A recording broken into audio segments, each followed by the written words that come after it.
We all know how that cup of tea hits after your iftari meal, and here's how to make Kashmiri pink tea to curb those cravings. We're going to start by making the kava, which is the tea part of this. So start by adding water in a saucepan and adding your green tea to that, then some cardamom pods, some cinnamon stick and a pinch of salt and some baking soda or bicarbonate of soda, not baking powder, okay? This is what's going to help activate the color in this, so it's really important to add that baking soda. You can also adjust the spices that you put in here. I added obviously cardamom and cinnamon. You can add star anise or other tea spices if you want to. Then you want to just cook this on a high heat, just regularly aerating it by using a ladle and lifting up the tea and pouring it back in. This is going to help with the color and the aeration of the tea and give it a lovely, lovely flavor. So whilst that's boiling, we can go ahead and prepare our ice water.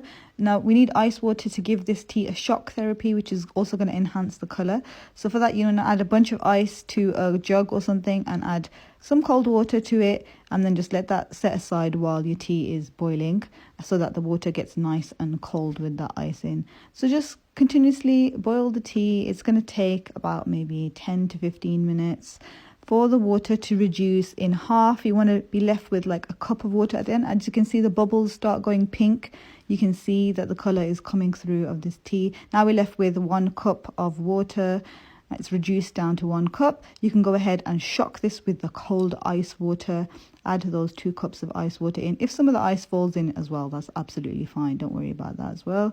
And just add all that water in, and you can see instantly how rich the color gets, okay? But it is a bit diluted because it's still very watery. So we want to again cook this down. So cooking this down is going to take another 15 to 20 minutes. Now it's an easy thing to do, but it's just time consuming, okay? So just be patient with it and just continue to ladle it and aerate it until you're left with about 1.5 cups of liquid. Don't know what happened to my voice there. Until you're left with about 1.5 cups of liquid, and then your tea is ready. So you just turn this off at this point and strain it into any kind of container. Ideally you want to put it into a jar that has a lid, and you can put it in the fridge for up to a week. Okay, it'll keep in the fridge for up to a week, and you're left with this delicious red liquid, which then you can turn into pink tea whenever you want to. Okay, so when you're ready to make your pink tea, you add enough milk in your pan according to how much tea you want to make. I made just 1 cup for the sake of this video.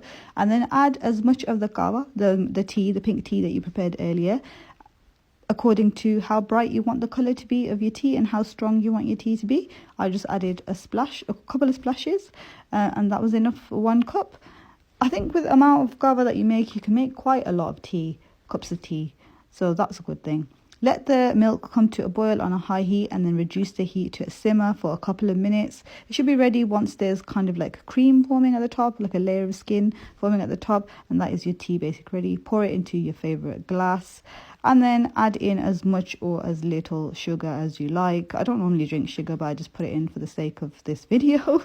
Top the tea with some chopped nuts of your preference, and there you have it, a delicious cup of Kashmiri pink tea. If you enjoyed this video, don't forget to give it a thumbs up. Enjoy!